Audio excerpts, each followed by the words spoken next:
Hello, it's your girl Elizabeth Eloidy again of the GBKM Network, and I am joined here for the final day of the award ceremony by Mr. Peter Toe, Executive and Artistic Director of Music Africa. It is the final day of our award ceremonies of Afrofest. Before we say goodbye, we first want to say thank you so much to our sponsors and community partners who have joined us on this journey and supported every part of Music Africa and Afrofest. Now, Mr. Peter, it's the final day of the Afrofest award ceremonies. How are you feeling? Well, I feel great. I'm glad that it has come to an end. It was a great experience, and I hope that our audience enjoyed it as much as we did. I hope so too. And even though I'm a little sad it's over, what can we look forward to from Music Africa for the rest of the year? Yes, it's kind of nice that this has come to an end, and even though we've concluded, there's still a lot that is being planned, especially for the African artists and for within the entertainment industry here in Toronto.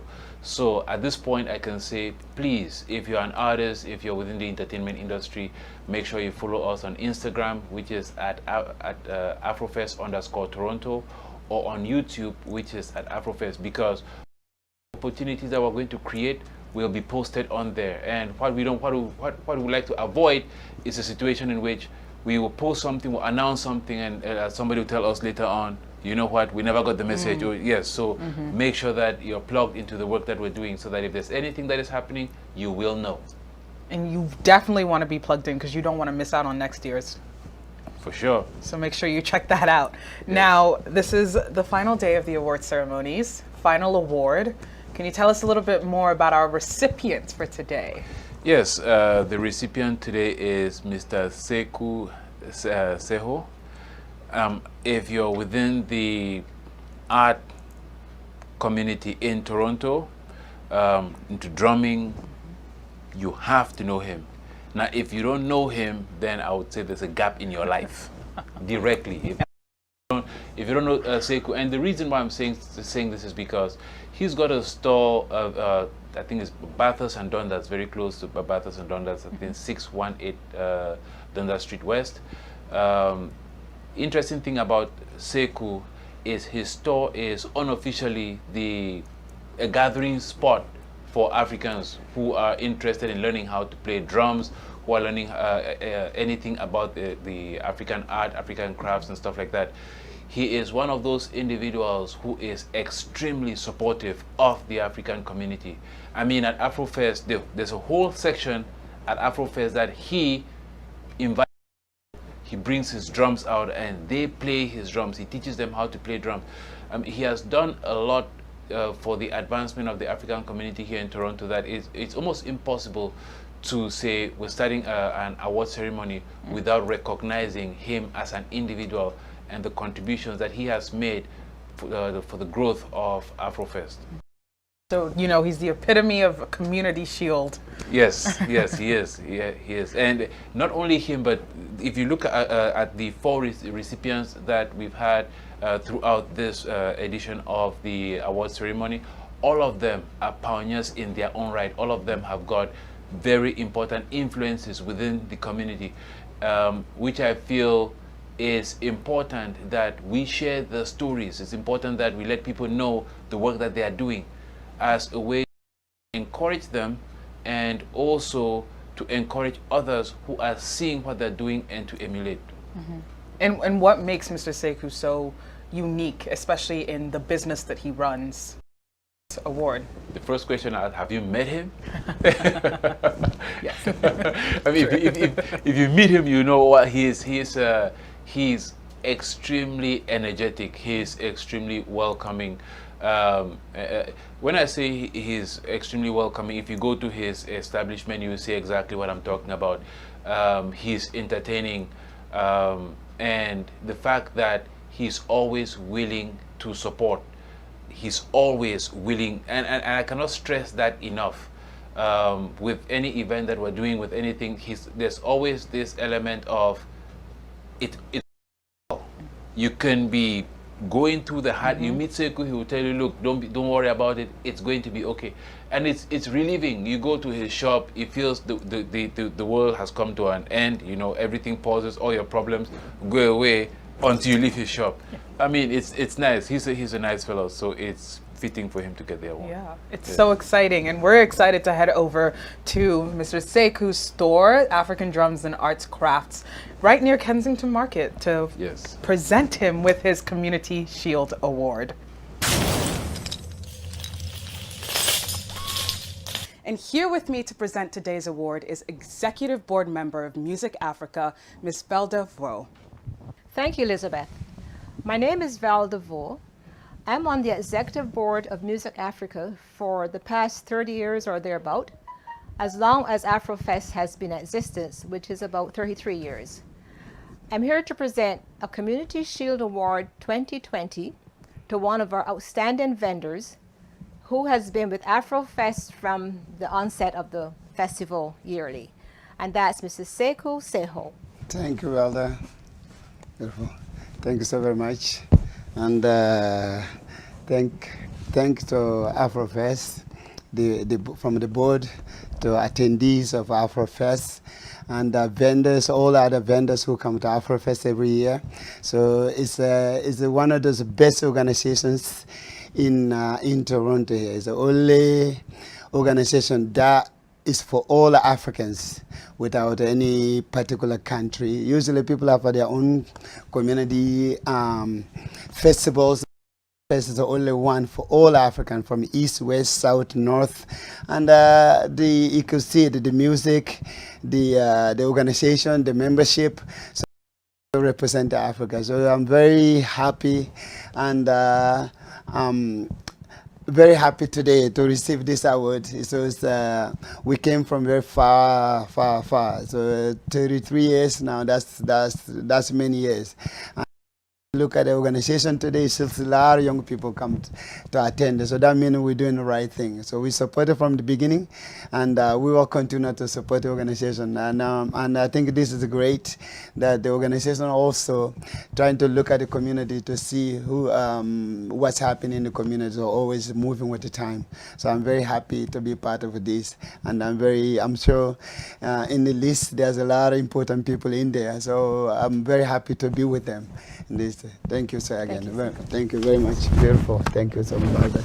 Great. Hello, it's your girl Elizabeth Eloidy again, Cam Network, and I am joined here by Community Shield Award recipient, Mr. Sekou Seho of African Drums and Arts Crafts. Congratulations on your award. Thank you so very much, Elizabeth. How does it feel to receive this recognition from the community? This is fantastic. This is great. You know, we've been here for many years now. We're trying to beat the bushes to, open the door for the younger ones. So it's pretty good to be recognized on that. It's awesome. So tell us a little bit about your background. Great. Myself from Gambia. Gambia is a small country in West Africa, smiling coast.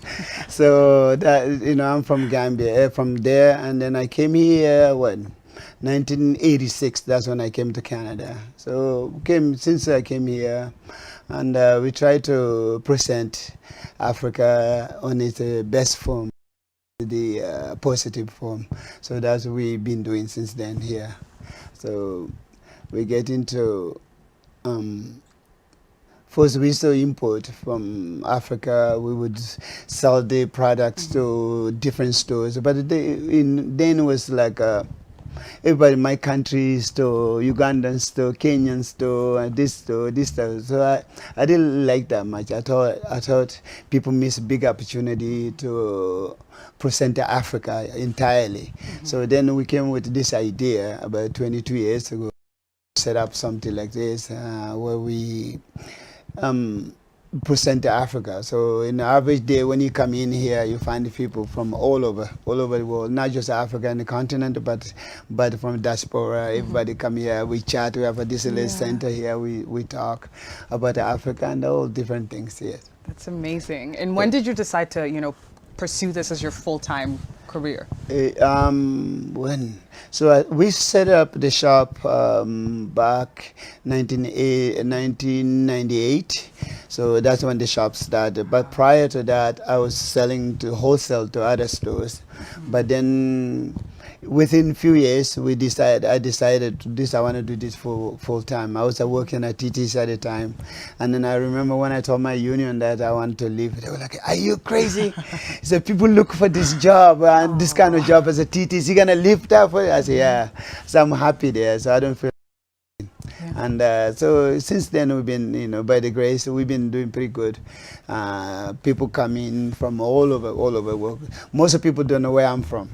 Actually, they just know I'm from Africa, but they don't know in particular because I never emphasize on one country. I think sometimes it's very limiting when we limit ourselves to one country. I think the continent. So I travel a lot. The job allowed me to travel through the continent, so it helped me a lot. Yeah. So this is a great representation of you. Yeah, totally, yes. Wonderful. So what would you then attribute to your success all these years? Service. Service. I think service is a key. We can compete with the others because they have a lot more money than us. But what we can compete with them is a service. There's other drum stores in Toronto who has a lot of money. So we can compete there. But I think we do compete the knowledge of the continent, the art, and also to present it the way we want it to be presented. Because sometimes when you're from a certain culture, you understand the background, what this instrument means. Whereas other people might just sell it as a piece of art or just a drum, but for us it's more than that. It's more than just a piece of a drum. So we try to present it that way. And then I think a lot of people like that. And over the years we have a lot of support. When we started, there was many stores around Toronto, also African stores, but a lot of them closed now because presentation, I think, and also knowing what it is. So for us, for myself, I love the continent. Every country, every country I travel to, I love it. I love it because each country is unique. How they present themselves, how they present their art, how they present their culture. So, but all together we become a one big part that just hold it solid together. So I love that positive part of Africa. You're not gonna get, for me, if you want know Africa, I will share with you the positive part of Africa, not the negative part, because I think that's enough of that going for people who doesn't know Africa. But for us, we know Africa better than most. Yeah. Hopefully we know Africa better than most, right? Yeah. Hopefully, yes, definitely. Now, some challenges, have you ever come over them, and how have you been able to overcome those challenges, owning your business and working within the community? Yeah, it's one of the hard things running a small business. You end of month comes, you have to pay your rent, you have to do this, you have to do that, and the tax people come in, where's our money? So those are big challenges. And also, especially this year with the COVID, that make it things more difficult because not many people out. Our business is that people have to actually walk in to buy something. So we online, but not much. So it's a product we sell. People like to feel it. People like to touch it. So when the COVID came, so it kind of slowed that down. But I guess because we do a lot of service, which is repairs and stuff, even during the pandemic, we were able to continue doing that. And that's why when I said you need to know your product, so that helped us quite a bit to keep working that time. Yeah. Now, you mentioned that you have these services, but what else do you do in terms of activities to support or be engaged with the community? Yeah, so over the years, we create a lot of programs. We do programs in schools where we teach kids how to make drums. So it's like a 2-month program. We do with the Vive Art and the TDSB. We go into school. We spend about 2 months with the kids. We teach them how to carve, doing the African symbols. We bring a lot of Adinkari symbols to get them to carve those. And at the end, we teach them also how to play it. So that's a really successful program. We've been doing that for past 8 years. Then also we have a program we do that at Camage. Also, we help people with mental health. A lot of people in that program also. A couple times we've been on the newspaper because they love the program so much. So those little things help a lot. And then, of course, also people can come inside here, make their own drum. They will learn to carve it. They will learn to do all 9 yards. And then we have classes as well. We do a lot of classes and we do performances. So pretty much we try to cover all the angles through it. And over the years now, it's been going pretty good. A lot of people know us through that now. Doing the teaching, doing the community program, doing the community centers, mental hospitals, and general weddings or any other things. We engage all of it. It's clear you're passionate about being involved in the community and spreading, as you said, the positive representation of Africa. This is exactly. So why is community involvement so important to you and your business? I think community is, we came from Africa. Africa, one of the things, when you travel through Africa, one of the things is most is a community. When you go everywhere, if you look at the Western look of Africa, you look and say, oh, poor thing. No. When you notice, you travel Africa, you notice people are laughing more, people are smiling more, people talking to each other more. So this is the community. And when we come here, that's lacking. There's no many places where African people can get together and talk without somebody saying, may I help you? What do you need? So we create that. In Gambia, we call it Bantaba. We try to create that Bantaba where people get together. The elders, during the day, they converse under the tree about the affairs of the village or marriage or anything. At night time, the older people go in, young people come to the square and continue with celebrations and everything. So that Bantaba is very important to us. That's beautiful. Yes. I got a little lesson there in culture. Thank you. So you've been a supporter of Afrofest since its inception, since the beginning. Why was it so important for you to support, and why have you continued to support Music Africa, especially in the past, the present, and the future now? I think there's no other organization in Toronto that I'm aware, or in Canada in general, that does the work that Afrofest does. You have a lot of community organizations, usually based on country, based on region, geographic area. So, but Afrofest try to present African art and African tradition in a positive manner. So I think, since we're in the same field, I feel I have no choice but to support Afrofest. And they're doing a great job. Always, it's an ongoing thing, life continuing. So always they're going to need support. And the community, I know there's people out there talking negative about organization. But for me, my saying to you, if you think somebody else is not doing a good job there, come on in. Join the organization, come make it better, present your ideas to the others. And to me, that's the positive thing. Rather than being negative first, try to be positive first. Because it's a volunteer organization, people who have put a lot of years into this, they're not getting paid. So I think we have to people who, regardless of their cultural background, they come and join Afrofest, trying to make it work. And it's been doing pretty good. I can't tell you my memories of Afrofest, probably hours. And so we become a part of it. We have that drum circle at Afrofest where people come. Some people don't actually reach the stage area. They just remain there, and they get a lot of compliment. If you look at Afrofest pictures over the years, you will see us somewhere there with the drum. Young people come, little ones over there, they will come and dance, or they will do something. So I remember someone says to me something, it made me think. So a man came to me, just a kid. He said to me, Mister, when we all are gone, this is going to be your legacy here. Look at these little ones. So I thought that was very powerful, because this is what when Africanness is about.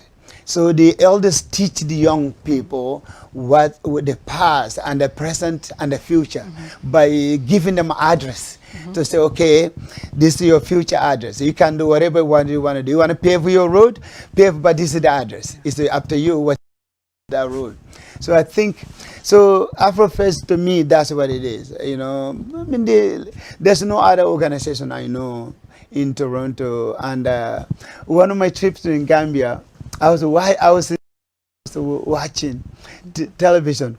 Boom, Afrofest, come on. Yeah, wow. Right on the CNN. It was the Afrofest, was CNN.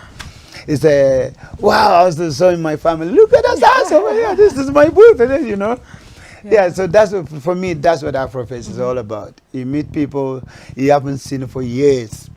And you go to Afrofest, you'll find, and regardless what country they come from, everybody is the one big family at the Afrofest. So all these years, I couldn't remember one time where you say there was a violence in Afrofest. Yeah, usually you don't have that many people in one place without being like, you know, a lot of violence, but that's never that I'm aware. And I'm there every year. I usually sleep there. In the morning, people come and ask us what happened, but because we're there all the time, Wow. Yeah, so to me, that's a part of, just a little bit of Afrofest, I can tell, That's beautiful. Now, speaking of legacy, to the younger entrepreneurs out there looking up to you as a business owner, what is some advice that you can give them?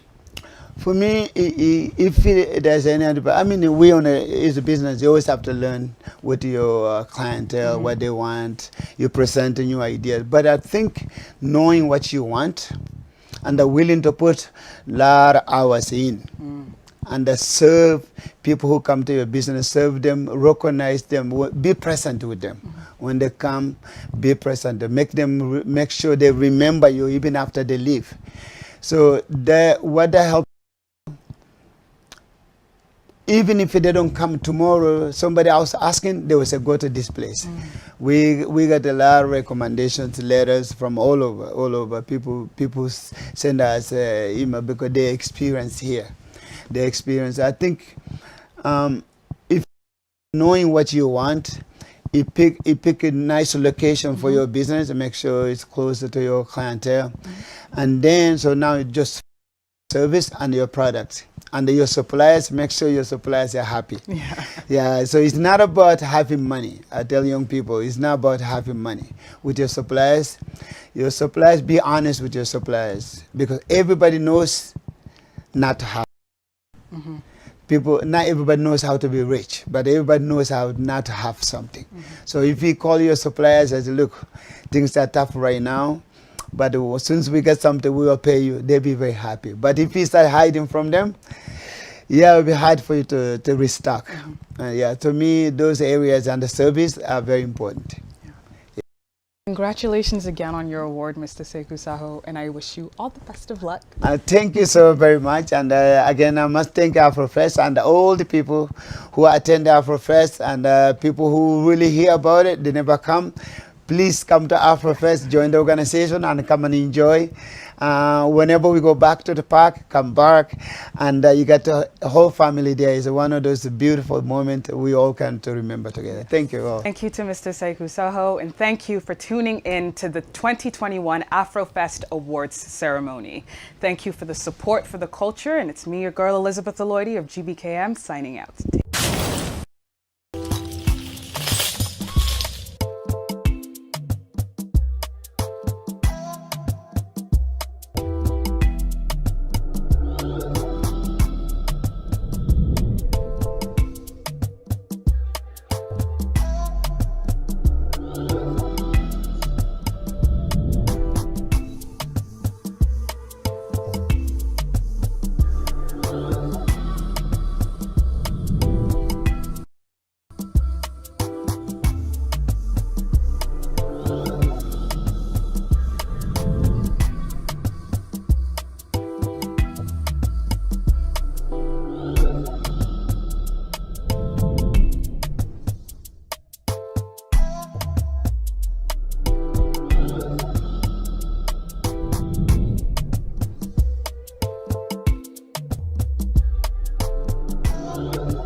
A pleasant good morning, good day, good evening, and good night for those viewing around the world. My name is DJ Wiz from Vibe 105.5 FM, Toronto, Canada. I'm your host for this, the first virtual Keep Six fundraising concert to empower our youth in the community. Keep Six was started in 2017 by our present founder and CEO, Mr. Richard Miller. After his personal experiences within the justice system, he identified opportunities within the community that needed immediate change, focusing on at-risk youth and individuals reintegrating back into society. Richard built a team to provide the necessary support. Today, we present to you the virtual concert, where we are asking you, the community, to support Keep Six so we can continue supporting and empowering youth in the community. Those reintegrating back into the community need our help as well. We have many local and international acts for your viewing pleasure. We're also asking that you take the time to go to www.keep6.org. That's www.keep6.org for your donation, which is very important for us to keep helping the youth in the community. This is the Keep Six fundraising concert.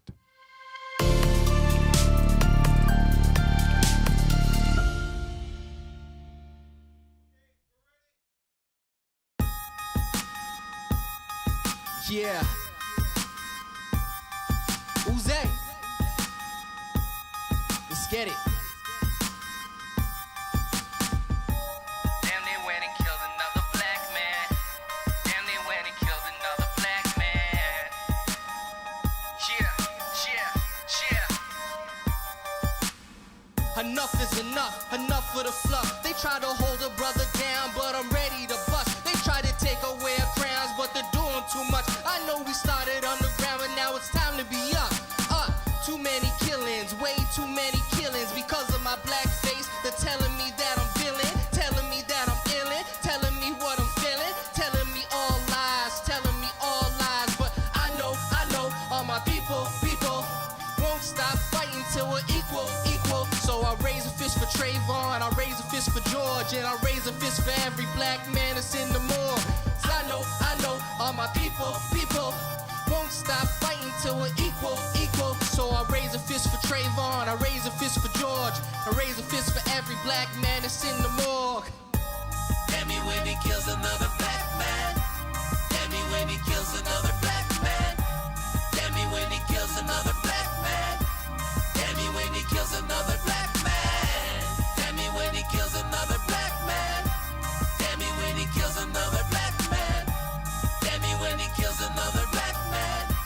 Damn me when he kills another black man. We need to unite and stand up and fight. Protest, what's next? Cause it's one of our rights. Life is what we want, I'm kicking it like a punt.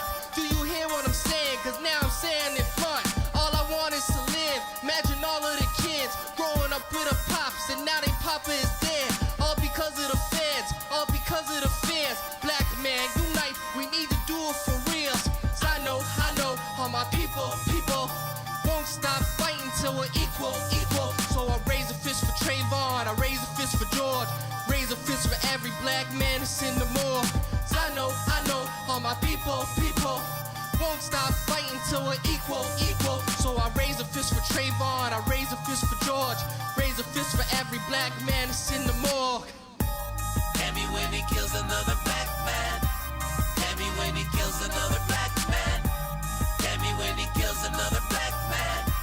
Damn me when he kills another black man. Damn me when he kills another black man. Damn me when he kills another black man. Damn me when he kills another black man. Damn me when he kills another black man. OOZIE, it's not Uzi, it's Uze. Say it like you're French. Let's get it.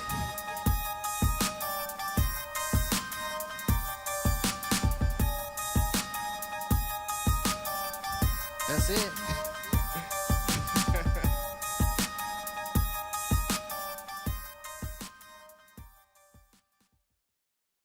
Well, thank you, and welcome back to our first ever Keep Six telethon for empowering the youth in the community. Our first act, absolutely fabulous, and he goes by the name of Uze. Like, parlez-vous français? Uze. Pleasant good evening and welcome, Uze. How you doing? I'm good. Thank you for having me tonight. Listen, I heard the lyrics. I got the vibe. I understood everything that you're saying. But for those out there, what was the inspiration behind what we just heard today? Well, the inspiration was behind all the police brutality that's been happening to Black people, especially Black men. When you turn on the television and you see that another one of us has been murdered, it's just like, damn, another Black man. Yeah. Listen, you represent a part of the city that a lot of crime has been in, just a part, and it's all the six. But what's that area that you represent and where you come from? Well, I'm from the Scar. I'm from Scarborough, so Okay. there's things that happen, but at the same time, I feel like if you stay out of trouble and you mess with the right people, you can avoid those situations. What do you want to see for the youth of today? What is your inspiration for them? What is your vision for the youth of today? Well, I want to see them get as many opportunities as possible, opportunities that I never was able to see or I never got, just so they could fully take advantage of what there is to offer. And we're in Toronto. People may not know, but when you go out of province like I have been, there's so many opportunities in Toronto that other places don't have. Yeah. So take advantage of those grants, take advantage of the different workshops and clinics you can go to, because a lot of places don't have these things. Do you have an album coming out, an EP coming out? Where can people go download your music, check you out? Where can they get all that stuff? Well, they could follow me at Uzi J French. That's at Instagram, or Uzi J French Facebook. Listen, these are wise words from a young man, an individual who is stepping up in this Keep Six, the telethon, the virtual concert for empowering youths, and he wants to empower youths. This is Uze J. Pleasant good evening. Thank you, brother, for coming out. Thank you very much for having me.